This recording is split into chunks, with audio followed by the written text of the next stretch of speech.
A driver had spotted something strange, a gray Nissan Versa, sitting on the side of Levi and Sedgwick. The driver's side window was shattered, and shards of glass were scattered along the curb. The engine was still running. When officers from the Memphis Police Department arrived, they found more than a damaged car. Just a few yards away, on the edge of the grass, lay a young woman's body. She'd been shot multiple times. Her purse was still inside the car. The driver's license identified her as Danielle Hoyle, 27 years old, a new mother. But as responders searched the vehicle, opening doors, checking the back seat, scanning the area with flashlights, they noticed something was missing. The car seat was empty. Her 2-day-old daughter, baby Kennedy, was gone. No footprints, no stroller, no trail, just an empty car seat and the chilling silence of the night. By dawn, the Memphis Police Department had mobilized a citywide alert. An Amber Alert was issued for baby Kennedy, who had been born just that week. But as investigators began piecing together the evidence, a haunting realization set in.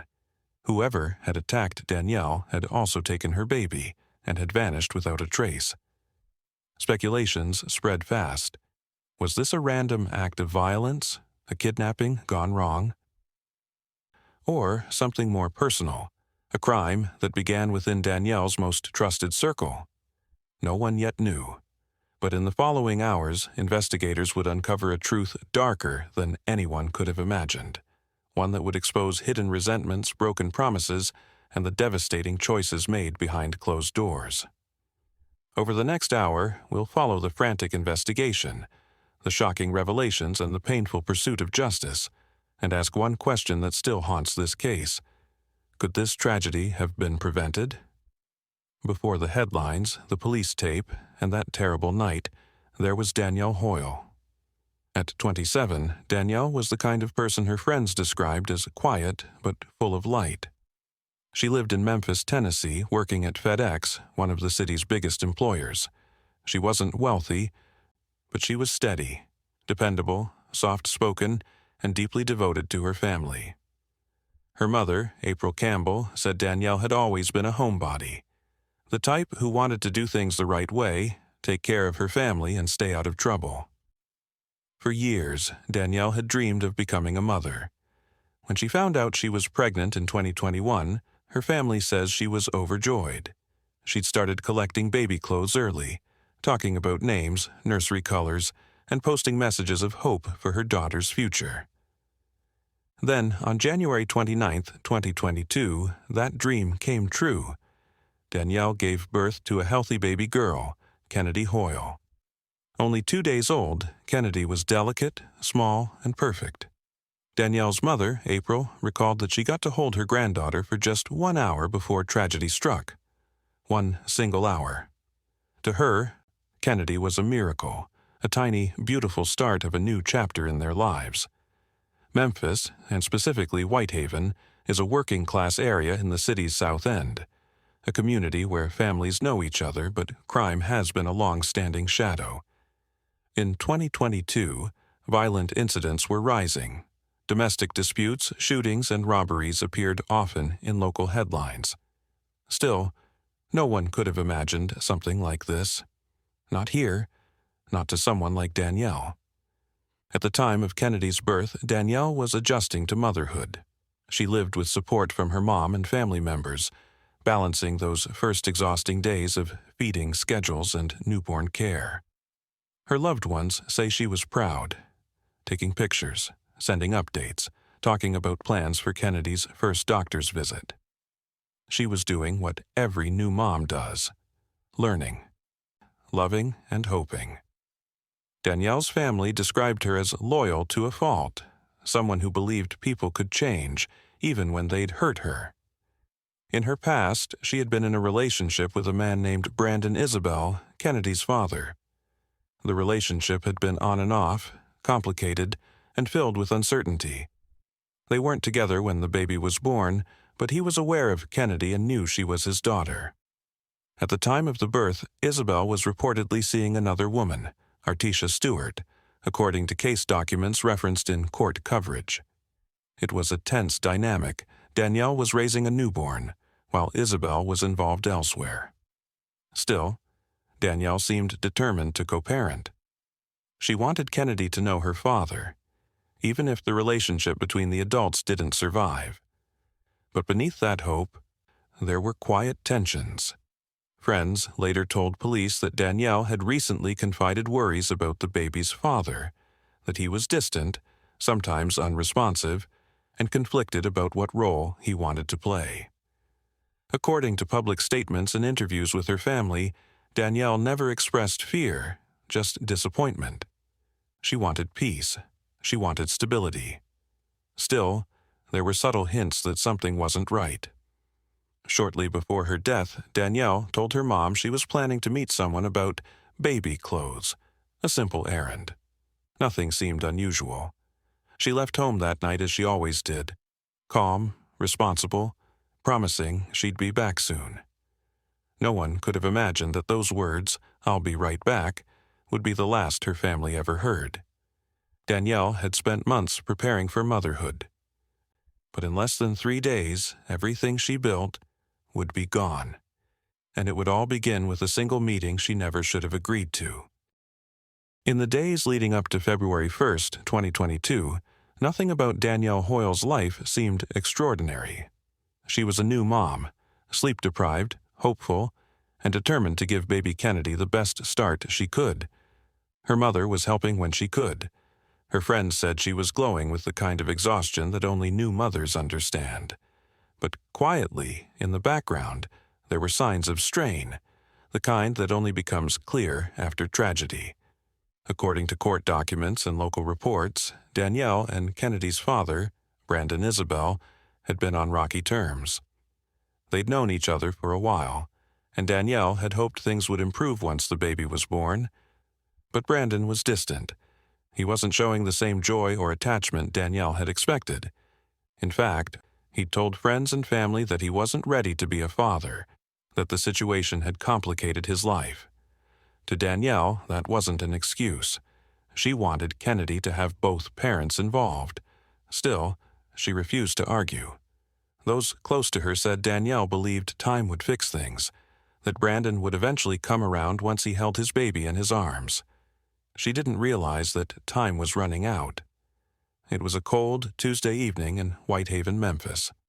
Around 11 p.m., Danielle left her mother's home with Kennedy, who was just 2 days old. She told her mom she was going to meet someone briefly. No details, just that she'd be back soon. April Campbell thought nothing of it. Danielle was independent, and there was no reason to worry. But within an hour, that calm night turned into chaos. Just after 11:15 p.m., police received a call from a passerby on Sedgwick Drive near the intersection with Levi Road. A gray Chevrolet Malibu was sitting oddly along the roadside. Engine running, lights on, and the driver's side door open. When officers arrived, they found Danielle's body lying nearby. She had been shot. Her purse, phone, and other personal items were still inside the vehicle. But baby Kennedy was gone. It was a scene that made no sense. A young mother murdered beside her car, a newborn missing in the middle of the night. Officers immediately issued an Amber Alert for Kennedy Hoyle. The city woke up to the news before sunrise. 2-day-old baby abducted after mother found murdered. Helicopters began scanning the area. Search teams combed ditches, neighborhoods, and the banks of the Mississippi River. Every second counted. At first, detectives weren't sure what to think. Could this have been a robbery gone wrong? A kidnapping? Something domestic? The car didn't look ransacked. There was no sign of struggle beyond the gunfire. Whoever did this seemed to know exactly what they wanted. Danielle's family was desperate. They pleaded publicly for Kennedy's return, believing, or maybe just hoping, that the baby had been taken but was still alive somewhere. But even as search crews expanded their radius, police quietly began focusing on the people closest to Danielle. And one name kept coming up. When detectives contacted Brandon Isabel, his answers raised red flags. He told investigators he hadn't seen Danielle that night. He claimed he didn't know where she was going. His tone was detached, flat, almost mechanical, for someone whose newborn and her mother had just been declared missing and murdered. Detectives pressed harder. They checked his phone records, location data, and communication history. What they found changed everything. Digital data revealed Isabel's phone had pinged near the same stretch of Sedgwick Drive where Danielle's body was found, right around the time of her death. The distance between his supposed location and the crime scene? Less than a mile, and even more damning. There were deleted text messages between him and Danielle from that evening. Messages suggesting they were planning to meet to talk about Kennedy. Police now knew she hadn't been meeting a stranger. She had gone to meet Kennedy's father. What do you even say about this moment?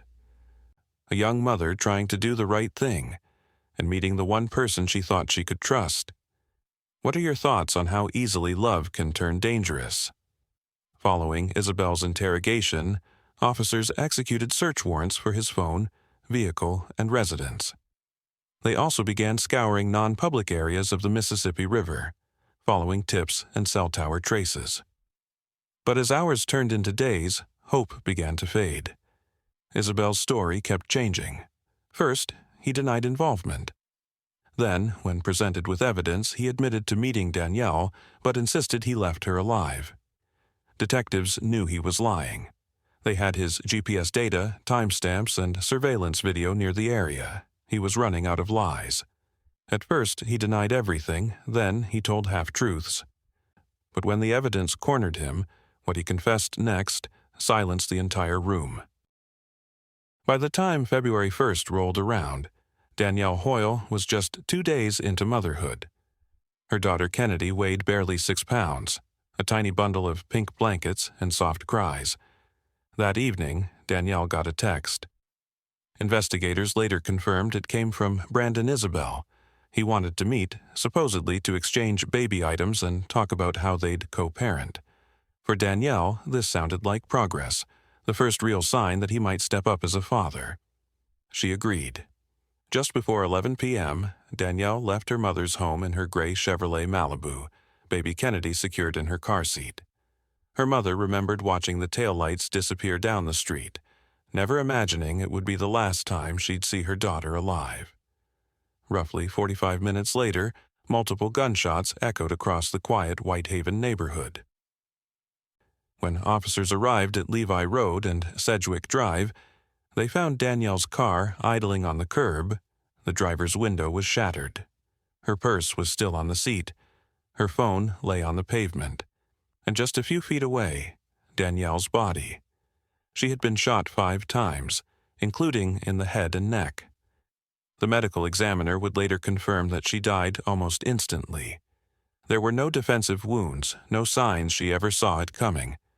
Her body had been dragged slightly from the vehicle, the streaks in the dust and gravel suggesting the killer tried to move her, then gave up. But what shook officers the most was what wasn't there. The infant car seat was empty. Baby Kennedy was gone. The moment police confirmed a missing newborn, an Amber Alert went out statewide. Helicopters began circling Whitehaven. Search dogs were brought in. Officers scoured every yard, dumpster, and drainage ditch along the road. For hours, no one slept. Memphis news channels broke the story at dawn. Mother shot and killed in Whitehaven. 2-day-old baby missing. Neighbors were terrified. Parents clutched their children tighter. And Danielle's family, particularly her mother, April, begged the public for help, still praying Kennedy might be found alive. Detectives soon began piecing together Danielle's last communications. Her final texts were to Brandon, arranging that late-night meeting. When officers questioned him, he seemed unusually calm. He claimed he hadn't seen her that night. But phone data told a different story. Investigators obtained cell tower records showing Isabel's phone had pinged near the exact stretch of road where Danielle was found. At the same time, her car stopped moving. That alone was enough to raise suspicion, but when they dug deeper, things became even clearer.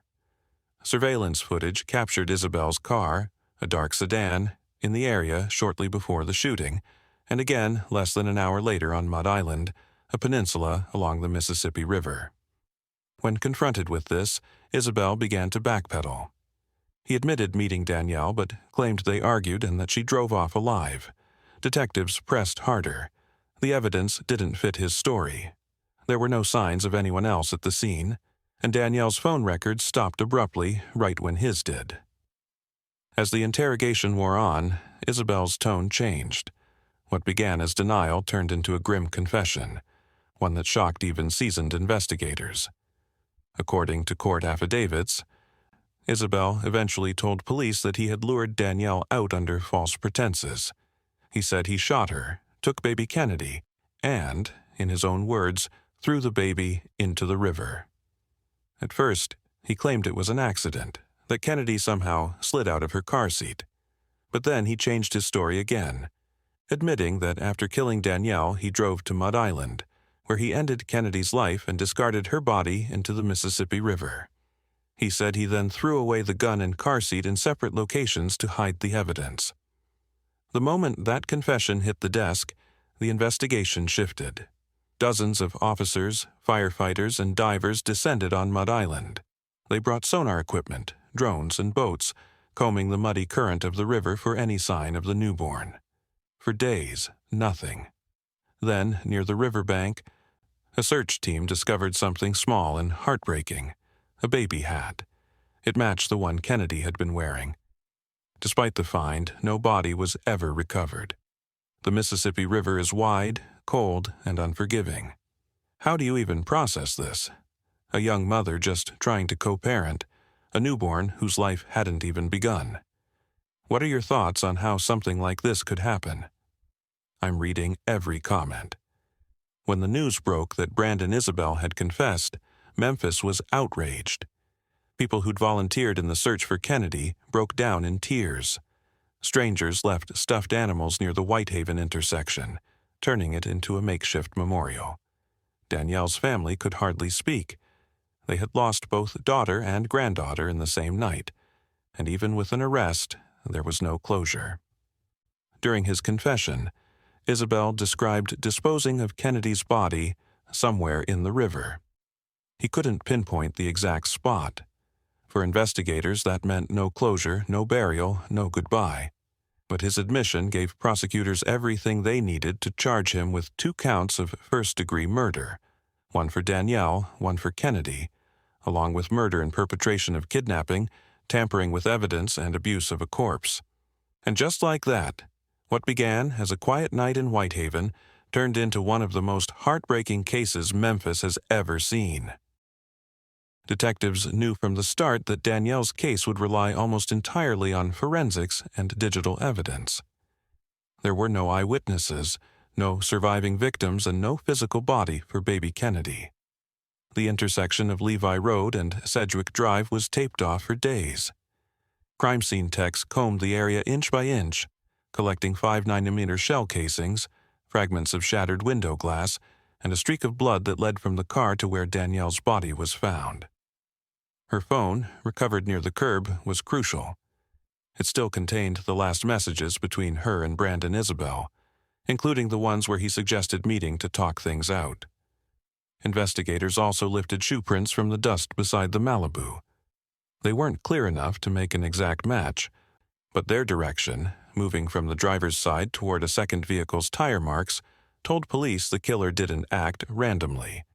Someone had planned this. At the Tennessee Bureau of Investigation's crime lab, analysts examined the bullets retrieved from Danielle's body.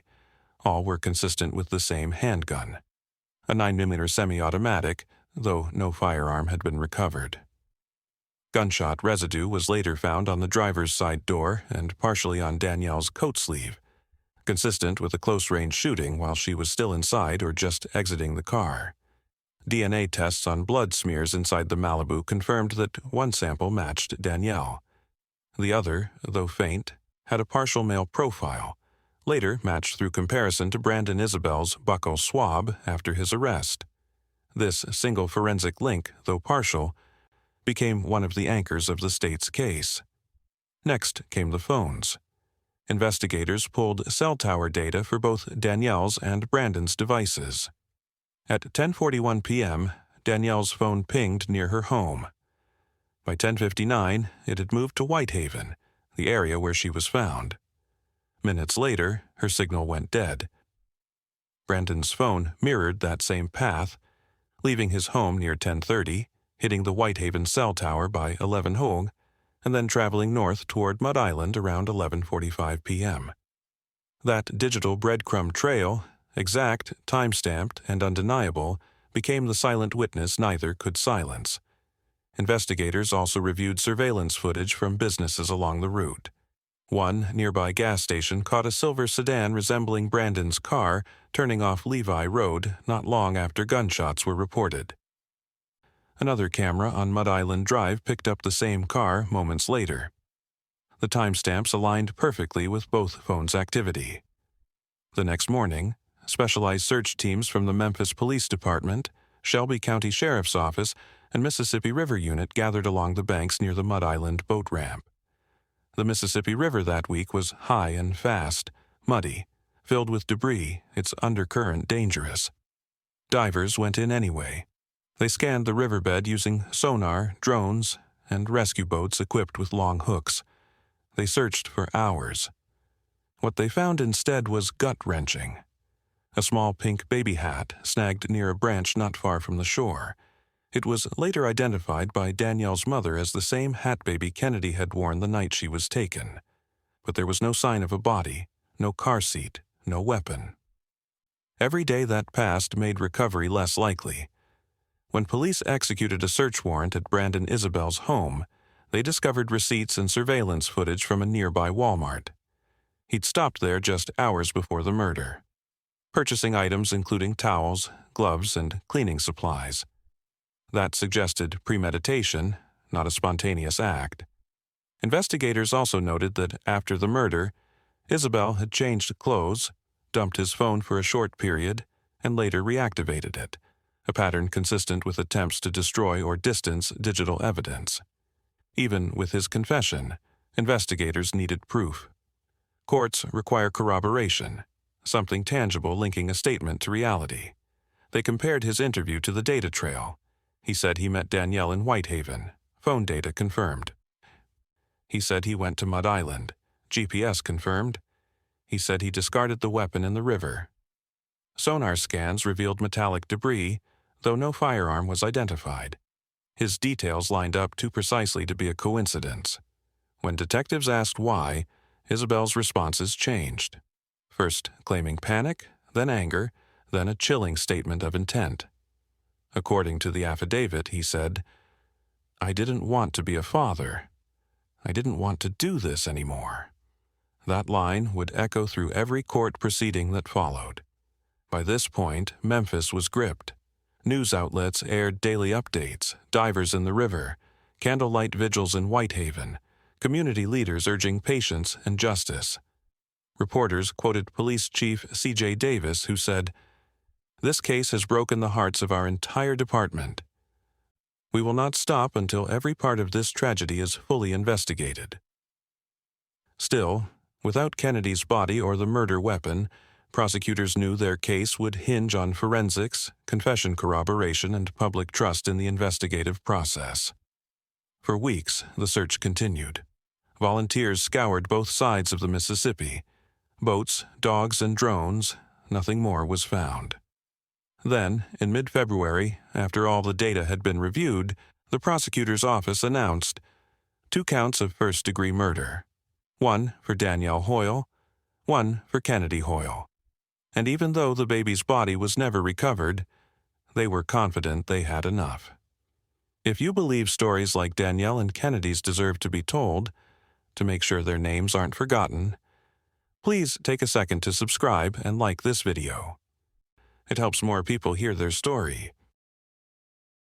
For weeks, investigators had chased 2 kinds of evidence: the physical traces at the scene and the silent trail left by phones and cameras.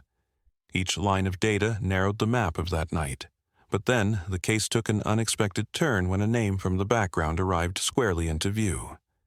That name was Artesia Stewart, the woman Brandon Isabel was romantically involved with in the months before Danielle's death. Public reporting shows Artesia and Danielle were aware of each other. Reports and court filings later revealed friction between the two women as Isabel's relationships overlapped. Artesia was not a suspect. She became important because she chose to cooperate. According to testimony and courtroom reporting, when investigators began asking questions, Artesia turned over her phone and agreed to assist detectives, handing off devices and answering questions about Isabel's behavior. Prosecutors presented that cooperation as crucial. It helped corroborate timelines and showed how Isabel had been communicating in the days leading up to the killings. In her public statements and court testimony, Artesia described discovering that Isabel had another relationship and confronting him. She testified that at times she had pressed him to take responsibility, requesting a DNA test to determine paternity, and that the discovery of dual relationships had created friction in the weeks before the tragedy. That tension, prosecutors argued, formed part of the motive that sent the case from dispute to disaster. Her cooperation did two immediate things for investigators. First, it supplied context. Prosecutors could now show the jury that Isabel was not merely an absentee father, he was a man juggling relationships and under pressure. Second, Artesia's willingness to hand over devices and speak with police-supplied corroborative material. Messages and timestamps that investigators could compare against Isabel's movements and admissions. Those comparisons made it harder for any alternate narrative. An accidental discharge, an unknown killer, to survive scrutiny. And then, when detectives confronted Brandon Isabel with the mounting digital and testimonial evidence, including the statements and material provided by Artesia, his denials began to fall away. Where he once claimed an accident or omission, he started to disclose more. The confession that followed would shock many, but in retrospect, it was the endpoint of a trail that Artesia's cooperation helped illuminate. When the case moved to court, Artesia's role surfaced again, this time in testimony under oath. She described the strain of discovering Isabel's duplicity, her attempts to force clarity about paternity, and her decision to cooperate with law enforcement after Danielle's disappearance. Her testimony was not dramatic theater. It was procedural, precise, and corroborative, the kind of witness account prosecutors rely on to connect motive to action. The prosecution used parts of her account to illustrate a chain of events: phones that showed overlapping communications, a man under pressure to choose, and the emotional environment that preceded the killing. In court filings and during opening statements, prosecutors argued that Isabel's relationship with Artesia and his refusal to accept the responsibilities of fatherhood were central to why he met Danielle that night and what he did afterward. Throughout the hearings, prosecutors introduced evidence from multiple sources: the phone and GPS data showing Isabel's movements, surveillance footage that placed his vehicle near the crime scene, and later at Mud Island, the limited DNA and gunshot residue links, and crucially the witness testimony, including Artesia's, that established interpersonal context. Together, that tapestry of facts allowed the state to present a narrative of premeditation. The defense challenged the weight of that narrative. They pointed to inconsistencies in retellings, the lack of a recovered body for Kennedy, and the shifting accounts from the defendant as reasons to doubt. But the prosecution countered with corroboration, independent data points that lined up with Artesia's account of strained relationships and Isabel's behavior. Ultimately, Isabel entered guilty pleas. The court accepted those pleas and imposed the agreed-upon punishment: consecutive life sentences for the murders. Sentencing hearings included victim impact statements. Danielle's mother expressed both relief at the legal outcome and enduring pain over the loss and the absence of Kennedy's remains.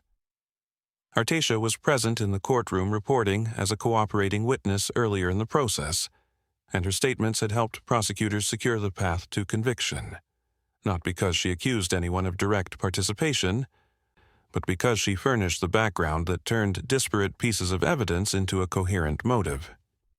After the sentence, community leaders and advocates highlighted the tragedy as an example of how intimate partner dynamics and fractured relationships can escalate. Local outlets emphasized the importance of reporting concerns, of cooperation with investigators, and of understanding the quieter signs that sometimes precede horrific outcomes. Artisha's cooperation was presented repeatedly in reporting as a painful but necessary contribution to that investigative process. Justice may have been served in a courtroom, but for those left behind the absence lingers. A young mother's love. A baby's life has barely begun. The city of Memphis will never forget their names, Danielle and Kennedy Hoyle.